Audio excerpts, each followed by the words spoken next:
guys, welcome back to my channel, and if you haven't yet, make sure to hit the subscribe button down below. Today is kind of just a melancholy day. It's a bittersweet day. It's a day that I wish didn't have to exist, but I'm glad that it does. Today is suicide prevention, I guess awareness day, and it's just... Judah and I posted a picture on my Instagram a little bit earlier, and I looked so silly, and yes, we do need to have joy and victory, and the purpose of the photo was that we were wearing our yellow, but it's also just such a hard day because it's a day that I just wish didn't exist, and it's a day that I wish we didn't have to talk about, but again, I'm so happy that we do because it's a very real thing, and it's a very real struggle, and suicide is a conversation that needs to be had because it's happening, and it's happening at such an alarming rate. And, you know, we need to kind of talk about what is happening. Where is it coming from? I think our youth is way overpressured.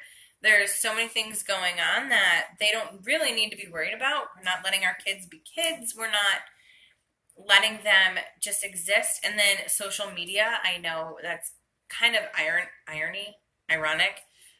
that a lot of my platforms that I choose to use are social media, but in balance, right? So not hours on end, but we just have so much free access all the time, and it's really hard to decipher what's real and what's not. And I was talking to a coworker today, and I kind of said, you know, I have these really cute pictures of my son and another child, and like in the series that they were in, they look really precious, and you could create some whole elaborate story based off of these three pictures.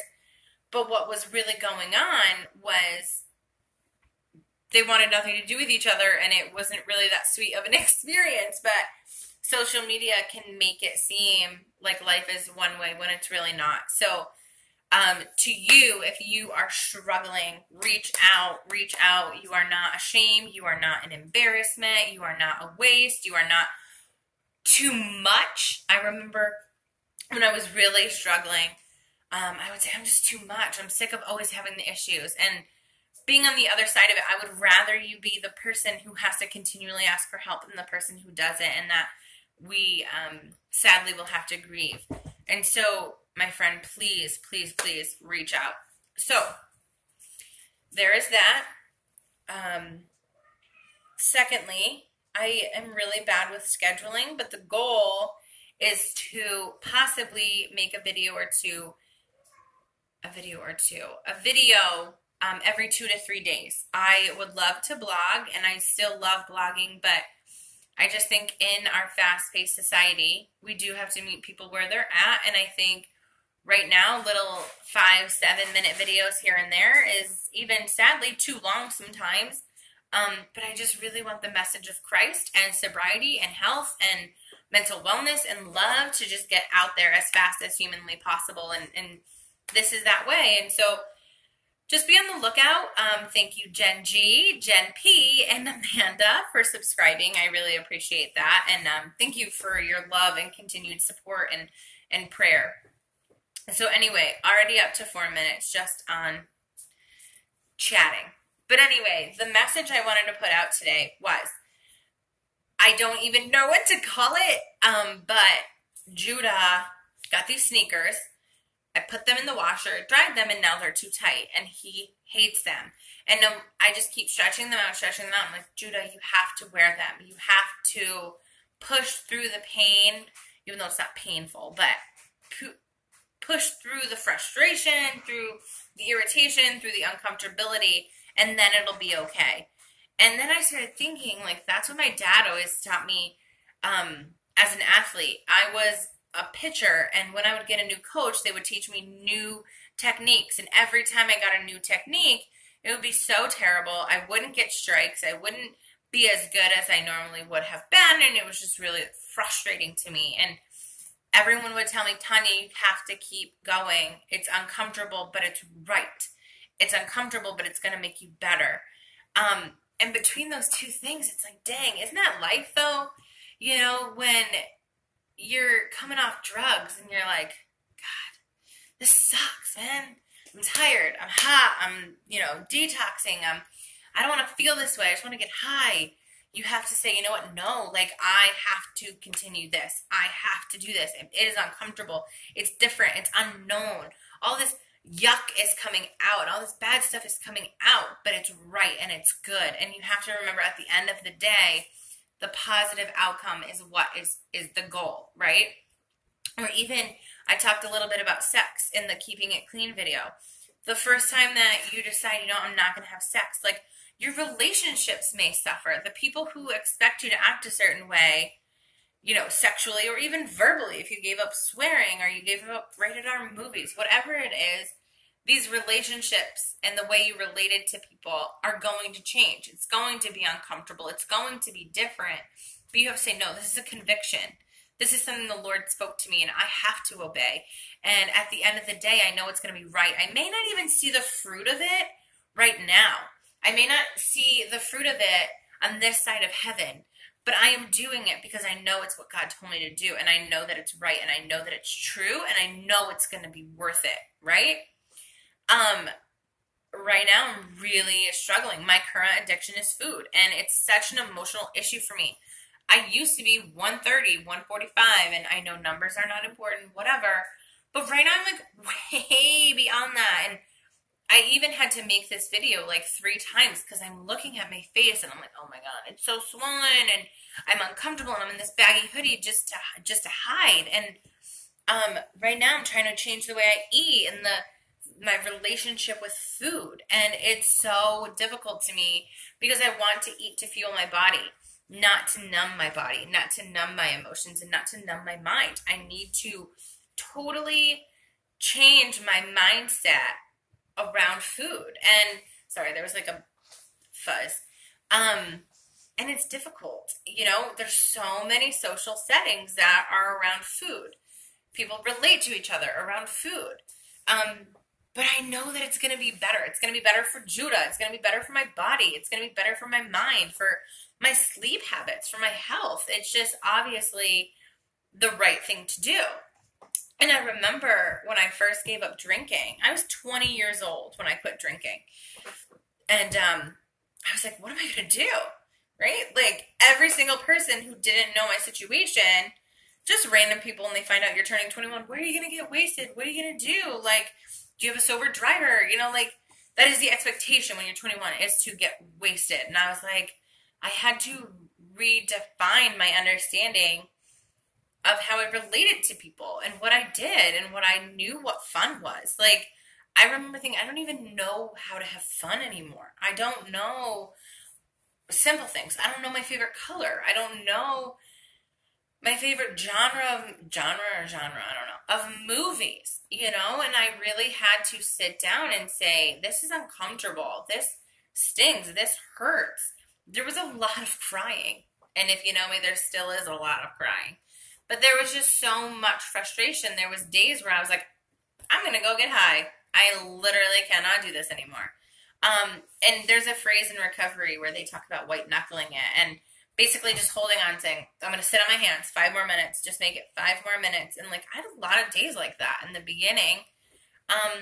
But then once you get a few minutes here or a few minutes there, you start to gain confidence and you start to, just really see it as worth it. I talked to a gentleman today that has 2 weeks clean, which, shout out to you, bro. You're crushing it. That is phenomenal. That is such a big thing. Don't ever lose sight of that. 2 weeks is not just 2 weeks. 2 weeks is like profound. And that's an incredible thing. And congratulations to you, my friend. And we were kind of talking about that, where like the first couple of days of him detoxing was really brutal. It was really brutal. And like 2 weeks in, he's like, it's getting a little better, And so just in life, whatever it may be, I don't know, if you deal with codependency, if you deal with complaining, I don't know, whatever it is, truly believe that the convictions set before you, the things God has called you to, and deep yearning in your soul to want to get better is right. It's true.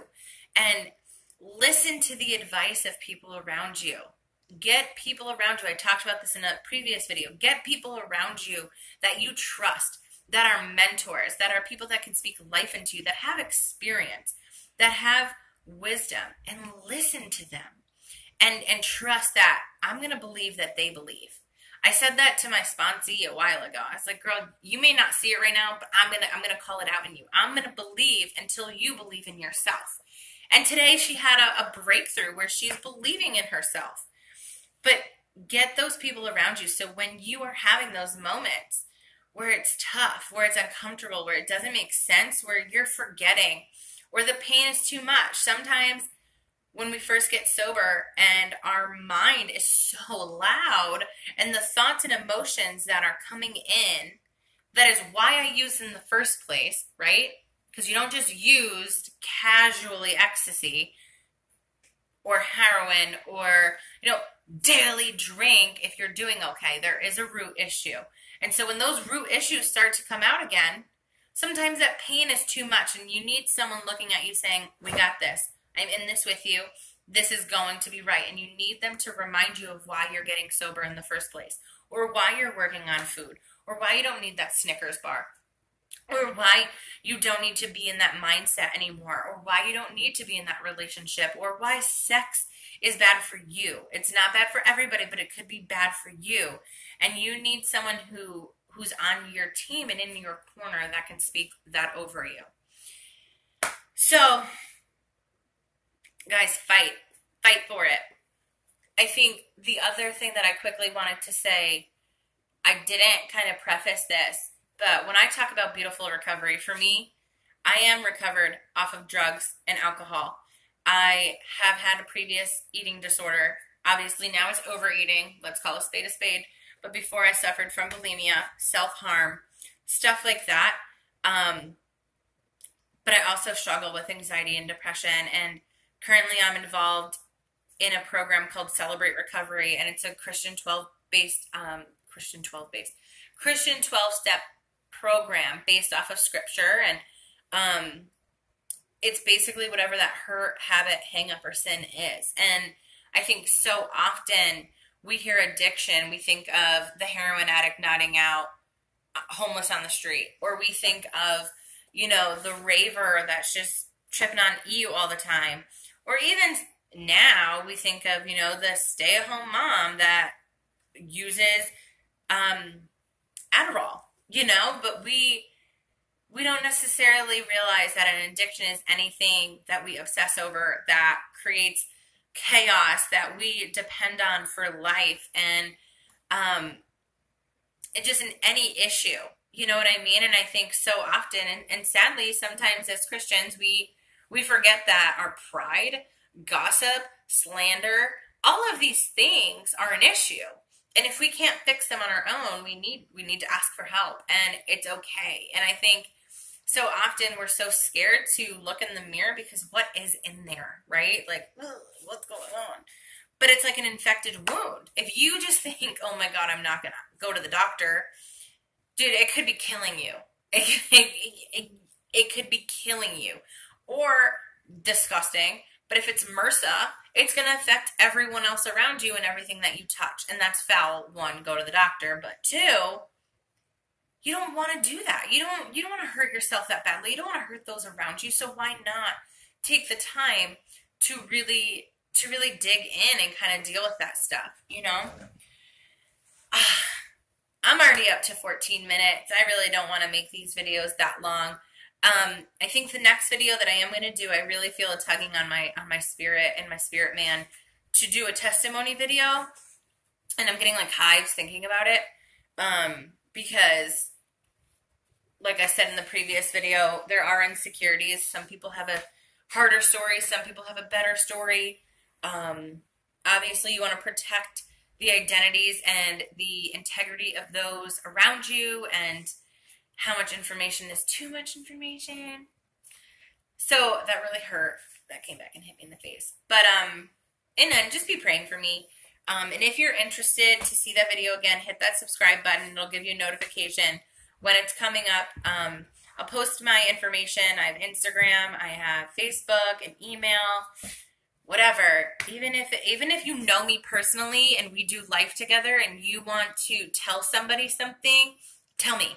I'm not going to look at you any different. It's not going to change our relationship. If anything, it'll make it better, and, you know, we can do life together. But do not, for 1 second, feel like you have to fight this alone. So, guys, as always, I'm praying for you. I love you. I'm rooting for you. I'm with you. I'm on your team. I'm on your tribe. Let's do this together. I'll talk to you soon.